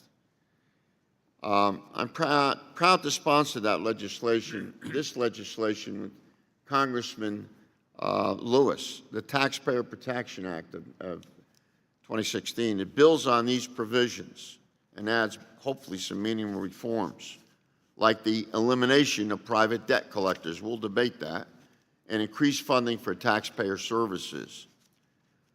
Mr. Commissioner, I know that both the GAO and TIGTA found in a 2014 report on cybersecurity and identity theft that identity theft victims are no longer provided with a single point of contact in the IRS. The IRS has indicated that budgetary constraints do not allow for a single employee. Could you please comment on that and how that, if we did have enough, it would benefit the taxpayers? What we've done, which we think is a significant step forward, is bring all of the identity theft assistance programs into one area. It used to be in our various divisions. So there is now a single point of contact. In other words, the taxpayer isn't going to get referred to different divisions of the IRS with their problem. And we think that that's been effective this year. We think the time it takes to resolve a taxpayer account problem is down to our goal of 120 days, and we'd like to shrink it. It was at one point almost a year. The problem with an individual point of contact is then when you call, they may be on vacation, they may be out of town. If you call any other call center, you'd never get them. The key is to have it centralized so that people know what the status of the case is, so when the taxpayer calls back in, that single point of contact can continue the discussion rather than start all over again. And we think that that is important. Good. Thank you, Mr. Chairman. Yep. Chairman Johnson. Thank you, Mr. Chairman. Commissioner, it's always good to see you. I have two issues I'd like to talk to you about. First, as you know, last year's tax deal included the Johnson-Lawson Wrongful Conviction Tax Relief Act. Now, back in January, we wrote you about the importance of quick implementation, and as you know, our bill would allow those who previously paid taxes on their restitution to be able to file for a refund when they ordinarily could not do so because too many years have gone by. And as you know, they only have this year to file for such a refund. Mr. Commissioner, it's April already, and I want to know what you and the IRS are doing to get the word out about this important relief. We every year, because as you're exactly right, the statute runs out, early in the filing season, try to make, again, a full national release of the amount of money that's out there, the states in which it is available, trying to encourage people. Usually what has happened, they had a job, they got withholding, and then they forgot about it. They didn't have to file. They forgot about the fact that they should have filed to get the refund for the money back. Every year we do our best to remind taxpayers of that situation, and we issue a kind of national public campaign to get people aware of that. You doing that right now? We've done that right now probably 6 weeks ago or so. We actually went state by state, and we had a lot of good coverage in Oregon, Massachusetts, Mississippi, people saying this is the amount of money that in this state taxpayers have if they would just file. Okay, my second issue involves illegal immigrants and their use of Social Security numbers. I know this has been brought up before, but it's too important of an issue for me to stay silent. As you know, as chairman of the Social Security Subcommittee, one of my longstanding priorities has been to protect Americans' identities. And as we have heard today, the IRS struggles to respond to identity theft. At last week's Senate Finance Committee hearing, you were asked about troubling practice of illegal immigrants stealing Americans' Social Security numbers to get a job and then filing tax returns using their own names and their own individual tax identification numbers. What I find absolutely outrageous is your suggestion that when it comes to illegal immigrants, the IRS couldn't really be bothered when it comes to these folks stealing American Social Security numbers. And I think that's wrong, and it ought to stop now. What is the status of the pilot program you began in 2014 that sends notices to suspected victims of identity theft? I don't have the update of that. I will get that for you. But again, as I said, the point is we're required, anyone with a job earning money is required to pay taxes, whether they're undocumented for one reason or another, or whether they simply can't get a Social Security number. They apply to us and authenticate themselves and are given what's called an ITIN. Our role is to make sure that those tax payments are made and credited appropriately. They oftentimes will have, to get a job, you need a Social Security number. They may have borrowed one, they may get one from a relative, you can buy them for $10 or $15 on the web. Our problem is if people think we're in the immigration business of tracking through and finding out what's going on with those Social Security numbers, we're not going to get people paying the taxes they owed because of their nervousness. We are, though, looking at, can we advise because the Social Security number just comes as an adjunct, either on a W-2. Sometimes we don't even know what the Social Security number is. The return is filed without a W-2, but the taxes are paid. So we are doing, as you note, a review to see what would the implications be of notifying people that somebody has used their Social Security number for a job. Not to file a return. The return doesn't come with a Social Security number as the identifier, but so that it's out there. We already, as noted earlier, we talked even when on some of the accesses to our applications, the criminals were not able to get through. If they tried, and we tracked that, we notified all those taxpayers that their Social Security number was in the hands of criminals. And while it was not successfully used to get any information from the IRS, we think it is important for taxpayers to know if criminals have access to the Social Security number. So we are trying with the pilot program to figure out exactly what can we do without discouraging people from paying their taxes to let people know whether their Social Security number is being used. Well, that's the status of the pilot program you begin in 2014 that sends notices to suspected victims of identity theft is important. And Mr. Camus, I understand that the IG has a report coming out on the pilot program. What are your thoughts, and has the IRS made any progress in stopping the improper use of Social Security numbers? Sir, we'll be issuing our report hopefully in June, and we'll be able to address your issues and concerns in that report. Okay. Mr. Commissioner, that the IRS can track when illegal activity has occurred but fails to notify the victims of these crimes is plain wrong.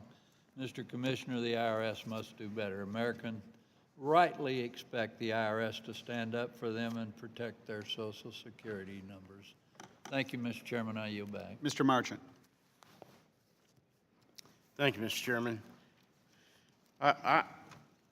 Like Representative Johnson, I felt like the hearing that took place earlier this week or last week was very alarming. I got a lot of input from my constituents about the responses that were made at that time. So I would like to just discuss that a little bit further and get your thoughts. Your responses basically said they are undocumented aliens. They are paying taxes. That's in everybody's interest to have them pay the taxes they owe. So is it your position that a person that is in the country illegally and is breaking the law because they're in the country illegally and undocumented, it is the law that they pay income tax on their earnings? Yes, and in fact, whenever there have been over the last 30 or 40 years any amnesty programs or programs to allow people here in undocumented status to become green card holders or citizens, the first thing they have to establish is that they paid taxes on any earnings they had while they were in the United States. So the reason a number of people file with ITINs who are here legally just can't get a Social Security number, they're not American citizens. But the reason undocumented residents are filing and paying their taxes is just for that reason, that in fact someday they're going to have to establish that they paid them. And our job is in fact to collect those taxes. Is it a crime or is it illegal for a person to obtain a job by giving another person's Social Security number?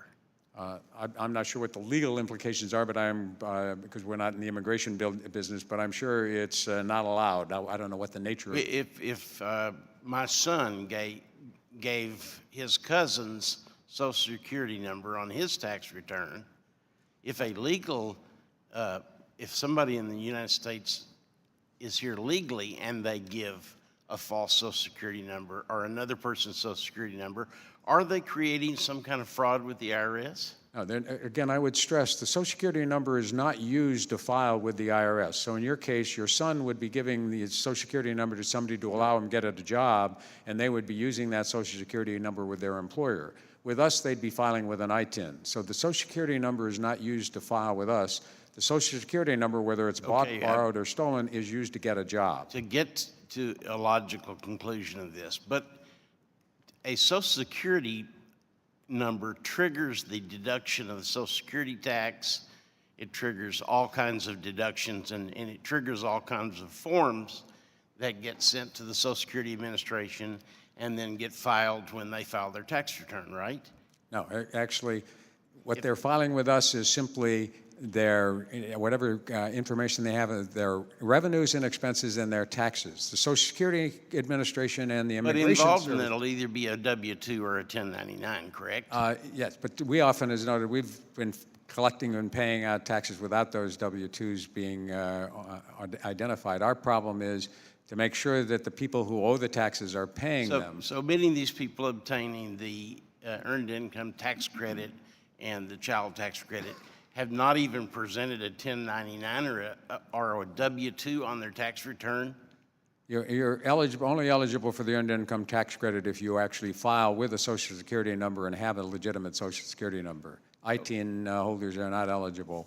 Okay, so, but if you file with that, with the Social Security number that you use to get the job that the employer uses to issue you a W-2, is the Social Security number on the W-2 the one that this employee gave them that's not correct, or is it the TIN number that he obtained from the IRS? The W-2 will not have the ITIN number. The W-2 will have a Social Security number that the employer accepted when the employee got the job. But it's not, it's an inaccurate document. It's a document you're using, the IRS, I assume, is using a W-2 that is an inaccurate document. Well, it's an inaccurate document if it has a Social Security number not there. The numbers on the document will be accurate. It will reflect accurately the income the and IRS withholding. will disregard the inaccuracy, the parts of the document that are inaccurate, but they will take the income part.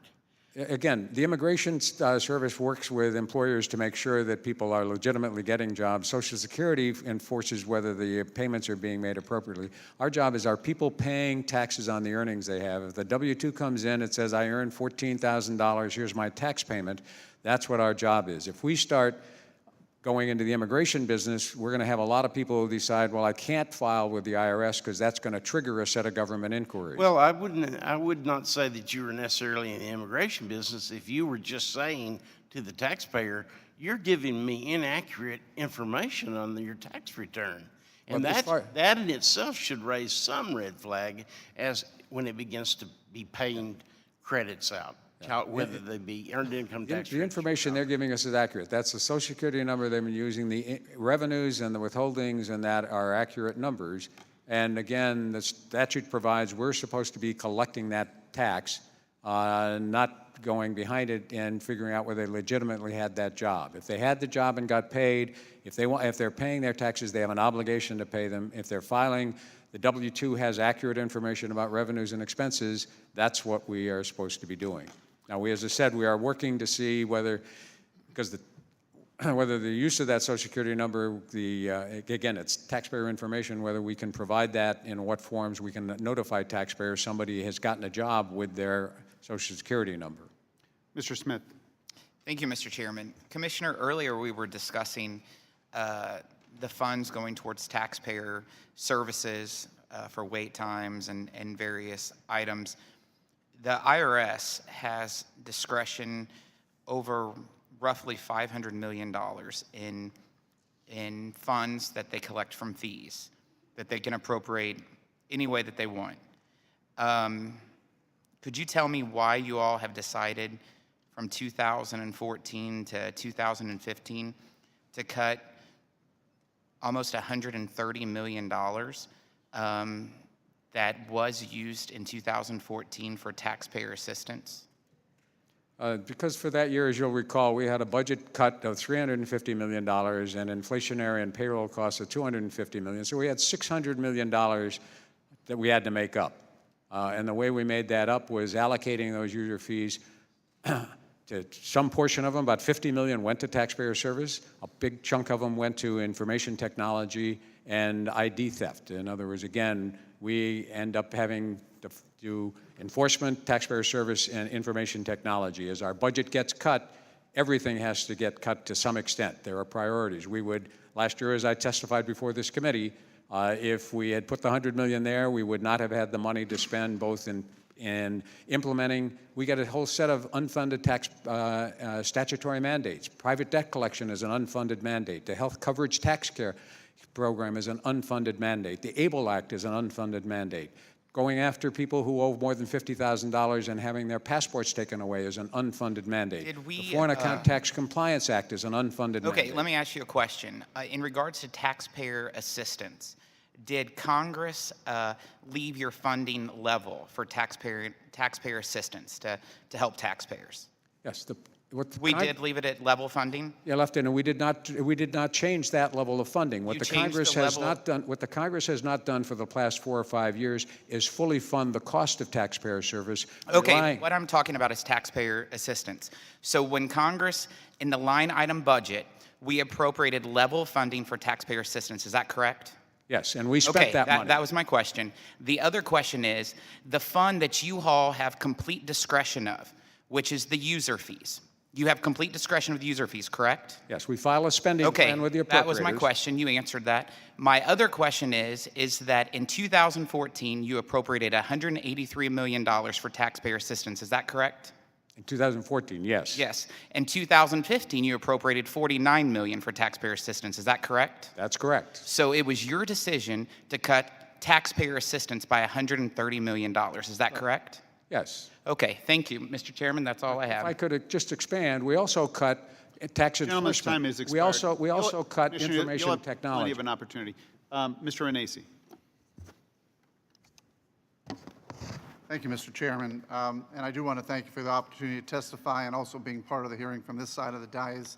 And I do hope to work with my colleagues on the committee to really mark up the remaining provisions of the Stolen Identity Refund Fraud Prevention Act of 2015, which does address some of these issues. Mr. Commissioner, you said something pretty interesting. You said, we run the world's most complicated tax code. You as the IRS. That is kind of interesting because I think the real answer is we have to simplify the tax code, and that probably would be the best way of reducing the overhead that you have if we could get to that part. And I do want to applaud you for creating the Security Summit initiative. I think that's an important part of moving forward. But I want to ask you about the IP PIN program. And I know Mr. Camus talked about this. I understand the current IP program is available to all taxpayers previously identified by the IRS as victims of identity theft. Actually, I have one of those ID numbers right now as well. And participants from the pilot program, which are people living in Florida, Georgia, and Washington, D.C., which are areas of high-risk ID theft. Do you think expanding the program to the taxpayers who request one, regardless of states, would further crack down on the tax-related ID theft? And does the security breach connected to the IP PIN retrieval tool give you pause in doing so? No, the breach was for people who were trying to retrieve their PIN. We actually last year we mailed 2.7 million IP PINs out to taxpayers, but they lose them, they forget about them, and then they need to get, so we had about 135,000 out, about 5% of people try to access it online. So continuing to mail them out to the address of record, we think, is a secure method of providing them. The problem we have is when they forget them, because they can't file without them, how do we get them access to those? What we're going to do is we'll bring that back up with the multi-factor authentication, but taxpayers also will be able to go online and have the IP PIN mailed to them. It'll just take them 5 to 7 days longer to get it. But in terms of the PIN itself, one of the reasons, in some ways it's kind of you move it here and it moves there. One of the reasons that criminals were trying to access the IP PIN was they had discovered that the IP PINs were stopping them when they had stolen or bought Social Security numbers from filing successfully. So their next move was, okay, if I need an IP PIN, I'll go get the IP PIN. There's no taxpayer identification involved in that access. It's just a way of being able to file. They already had the necessary fraudulent information to file. So our goal is to continue providing IP PINs to victims of identity theft and those in the pilot program areas, but we will continue to provide them by mail. For next year, the reauthentication will be by mail unless you can work your way through the multi-factor authentication. So do you think expanding it to other states would be helpful? Yes, we've explored that as to whether, what if we just got rid of Social Security numbers as an identifier and gave everybody an IP PIN? There's a substantial cost in that and a burden to taxpayers to try to then keep track of those PINs. We think that ultimately we are better off if we can improve authentication and deal with authorities like the Congress has given us get W-2s earlier to be able to match and make sure that we have the right people, because IP pins themselves can get lost, stolen, or used, and so they're not by themselves, totally a magical percentage. But we are expanding them. As I say, we sent out 2.7 million this year and continue to expand them. The pilot program was a test to see how many people would like to have them. A relatively small percentage of people have opted in that direction, but that means that we may be able to offer it to more people because we won't get overwhelmed by it, and it will give some people who want that additional security a better feeling. Thank you. Mr. Judy, can you talk a bit about the process of what happens to W-2s once they get to the government, specifically timing between them received by the Social Security Administration and where they're transmitted to the IRS? Because I understand there's a delay there, and then do you know the difference in timing between the IRS receives the electronically filed W-2s from the Social Security Administration as compared to paper filed W-2s with the Social Security at the same time? You're given an additional, I'm sorry. There is a delay, and there has been a delay historically in IRS receiving the W-2 information and being able to use that to match wage data against what's on the tax return before providing a refund. And so that's why we advocated for the deadline to be earlier. And we also had recommended that IRS assess the costs and benefits and figure out how it was going to implement pre-refund matching once it did start receiving the W-2s earlier.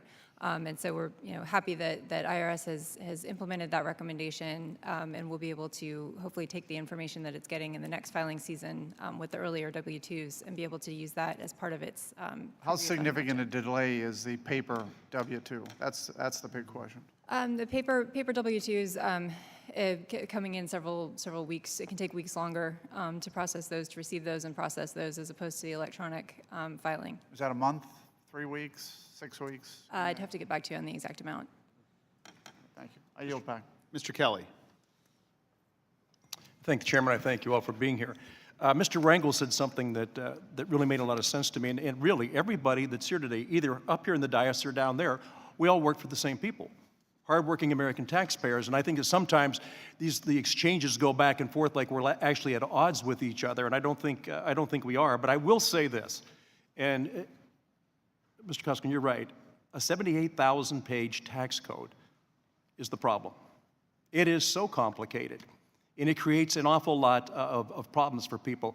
I've also gone through this process, like Mr. Lewis, where I got phone calls from people saying, "This is the IRS, you've got a problem." I came home one time after being in session. My wife said, "Please, something's wrong in the IRS." I said, "Why do you say this?" Because they've called us. I said, "That's not the IRS." And she said, "How do you know?" I said, "They never call. You would have got a letter." Now, but you think about this. The culture of fear that comes with the IRS as an agency. I'm not saying that's your intention. I'm saying that's what people feel. Why do they respond to these people who call them? Because they're scared to death that they've done something wrong, and they're scared to death that the outcomes are going to be poor for them. That somehow they're going to be put through some type of a process that they just don't want to go through. So we talk to each other about these things all the time, but we never fix them. The problem's the code. When President Clinton first ran for office, he said it very simply, it's the economy, stupid. Right now, it's the tax code, stupid. How long are we going to go on? And every one of you are doing the same thing for the same purposes. We have to have an IRS. We have to have a way to collect revenue. But by the same token, are we going to be at this level of fear that every day hardworking American taxpayers fear a letter or a call from the IRS? There's nothing that strikes fear in the hearts of the American people more than the IRS getting involved in them. I'm not saying it's your fault. I'm saying it's a result of where we are. When I look at these things, and Commissioner, $11 billion a year budget, that's not a little bit. 82,000 people. I come from the private sector. And unfortunately, in government, the answer to every single problem is to throw more money at it. In the private sector, the answer is to get it fixed, or you won't be in business anymore. And I think this is where we have this real disconnect. We think that in the government, the answer is always to grow it bigger. It's got to expand the number of dollars, For me, in the private sector, it's how would I prioritize those dollars to fit the needs that I need? Not just putting them where I want to from time to time, but on a priority from the most needed to the least needed to the best service I could provide to make sure my customer base stays intact. And so when I look at all of you, I mean, you're all doing the same thing. And Mr. Camus, thank you. You've given up a quarter of a century to serve this country. That's phenomenal. Ms. Lucas Judy, thank you for what you're doing. But you're all working for the same process, and that is to help hardworking American taxpayers. And Commissioner, I know you're working within a very difficult situation. But the reality of all this is we can have hearing after hearing after hearing. If we don't fix our tax code, all this is going to lead to is hearing after hearing after hearing and more suggestions of what we could do to fix it. So, I mean, do you all have any suggestion other than, I know what you're dealing with right now is the disease, but what's the cure? So, Ms. Lucas Judy, the one thing that could happen today in Congress that would make it easier for the American taxpayers, not easier for their representatives, but for the American taxpayers? Well, we've recommended that Congress give Treasury the authority to lower the threshold for e-filing of information returns from the current 250 down to 5 to 10, because that would provide information electronically earlier for IRS to do its W-2 matching.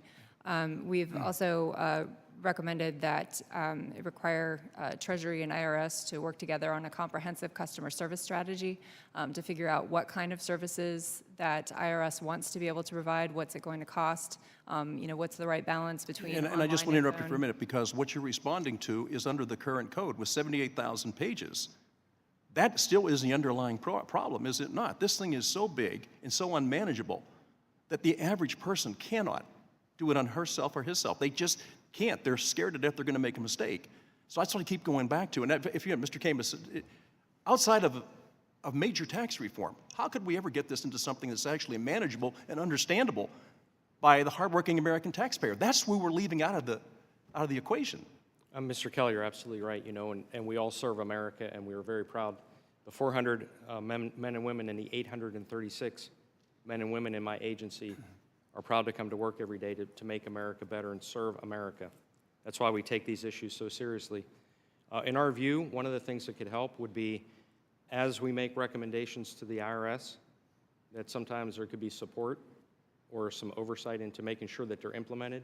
Sometimes that does mean resources, or there are decisions that are being made.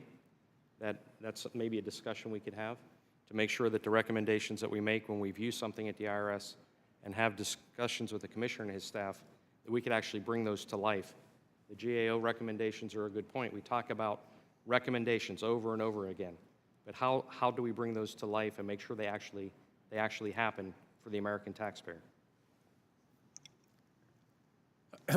Well, I totally agree with you that tax simplification is core to the issue. It would make our life simpler, it would make taxpayers' lives simpler. The code really is a mess. So as I made it clear, while the policy of tax simplification and tax code is the domain of Congress and the White House, anything we can do to be supportive of simplifying the administration of the tax code, which is our responsibility, we're happy to do. I would note, just to make you feel hopefully a little better, the OECD just published statistics that noted that it costs us 50% of what the average cost of collection is around the world. Germany, France, England, Australia, Canada spend twice as much to collect $1 of revenue as the IRS does. So we need to be efficient. They are taxpayer dollars we're spending, and I agree that every problem doesn't have a monetary solution to it, hence the Tax Security Summit. But on the other hand, there is a point at which, as you have more and more work to do, as I've said, you and I have talked, nobody I know in the private sector says, I think I'll take my revenue arm, my accounts receivable arm, whatever you think it is, and starve it for funds and just see how it does. In other words, most of those businesses say, wherever I produce the revenue, I want to protect that while I'm becoming efficient and trying to run the organization. Yeah, it's the only way to survive. You're right. Thank you. And I yield back. Well, I want to thank our panel and the members for actively participating. Let me just ask a couple of other questions, but make one point. Just to step back from this whole process for a second, I've got to share with you an interaction that I had last week with a group of visiting parliamentarians from emerging democracies. This is part of an effort, the House Democracy Partnership. It's a relationship that the House has with emerging democracies around the world, and we had a panel and a discussion. and to go back and forth with parliamentarians of other countries that are emerging and really struggling with voices of authoritarianism within their own countries, and you talk about this process, and if they were to be witnesses here today, this would be a marvel to them, an absolute marvel. That you've got an oversight process, we've got these two co-equal branches of government that are tussling it out and sort of arguing and so forth and presenting different perspectives. But in the great scheme of things, we've got a lot to be thankful for. I know we've got very serious challenges that we've got to deal with, but you compare what we're dealing with what's going on around the world, we've got a lot to be thankful for. And the disposition and the talent of the members, as well as our witnesses today, are all part of the solution. So, end of sermon, but I think it's an important point to make. Commissioner, you mentioned the multi-factor authentication process. Let me take you back to a hearing that you didn't attend, but that we had as a subcommittee. It was last year, I think, and we had invited in the person who's in charge of fighting fraud at Medicare. And we asked a very simple question: what's the fraud and erroneous payments rate? And he said the number is 12.7%, and all of our jaws just dropped. We had on a similar panel that same day the person who's in charge of fighting fraud at Visa, and asked him the same question: what's your fraud rate? And he said it was 0.06%. So this high contrast, obviously, between what the public sector was doing and what the private sector is doing. On this multi-factor authentication, this is not new ground. It's out there in the private sector. What's your expectation of when this would be implemented at the IRS? Is this a matter of months in your view? Is this a matter of years in your view? Can you just give us a sense of scope and scale? We expect to have it. Some time ago said we would have it in the spring, and if you define that broadly, we're running internal tests on it right now. We're having security experts try to hack into it. That's reasonable. So sometime in the next in a season, in the next couple months, it will be up. Mr. Camus, is there do you have an expectation that that's realistic, that what the commissioner is talking about, to have that multi-factor authentication in place in that time frame? Based on your experience, do you think that's realistic? I think it's a significant challenge, but I know they're dedicated to doing that, and our agents have consulted with them on things that we've seen in our investigation of the breaches. So we're sharing that information with them, but it is a significant undertaking and a very complex one. Okay. Ms. Lucas-Judy, what's your opinion on whether the commissioner's timeline is realistic? I agree that it would be complicated. It would probably take a while, and there's a lot for them to consider. And we do think it's important that they take a measured approach and consider very carefully the costs, the benefits, the risks of any of the authentication tools before they go forward and implement them. Okay. Let me just shift gears, and Ms. Lucas-Judy, stick with you just for a second. The commissioner mentioned in response to Mr. Rice's inquiry about recommendations from GAO as it relates to the management failures surrounding the targeting issue. And if I understood the commissioner, he said that they've been implemented, those recommendations. Is that your understanding? Have those recommendations been fully implemented, or are there things that yet have to be implemented? What's your understanding? I'd have to get back with you to be sure. I'm pretty certain that the recommendations are still open. I think the recommendations were from the Inspector General, was that I testified, okay, as well as the Senate Finance Committee. Okay, then I stand corrected. Mr. Camus, is that your understanding that those the TICTIS recommendations have been fully implemented on the targeting mismanagement? I believe we did a recent audit report that was favorable in that regard, but I can get that audit report reference for you. Okay, just so that we're clear, and thank you for thanks for making that clarification. Ms. Lucas-Judy, could you give us a sense? So we've heard this testimony today about the nature of the changing fraud schemes. It was fairly pedestrian in the past. The fraudsters are moving at the same rate of technology, becoming more and more sophisticated. In the past, it was basically get a name and get a social security number and manipulate something. Do you have a sense of how we should be thinking about fraudsters now that have access to all of the information? So a fraudster, based on the data breaches and all of these other areas, now are not they're not guessing John Lewis, date of birth, you know, what his favorite drink is. Coca-Cola, by the way. He's working the hometown product. But they're coming in the front door with all of the information. Do you have an opinion or a recommendation in terms of what we should be thinking about on that changing nature of the way that the technology is driving the crime? Do you follow my question? I think so. So yeah, you had a very quizzical look on your face. Go ahead. we're currently looking at the characteristics of identity theft refund fraud to try to determine if there are any patterns in terms of where it's coming from, location, other characteristics, and we're going to be reporting out on that later this year. But in general, I mean, we've said before that it needs to be a multi-pronged, multi-layered approach to fighting identity theft, refund fraud. Trying to get at the situation up front during the processing, and then also afterwards, following up with leads from partners. And again, analyzing that information, developing metrics to determine how effective the LEADS program is, and sharing information that's actionable with the folks that are providing the LEADS information so that they can help strengthen their own security posture. Mr. Camus, on this, the idea of a refund deposit being made to an account, electronically made, it's my understanding that the IRS has changed its policy where, and they've limited the amount of deposits, that will be made into a single account. Can you give us a sense of that? What your understanding is of that? Because I think implicit is the recognition that it would have been ridiculous over a period of time to have hundreds of refunds going to a single account, and the IRS has changed that policy.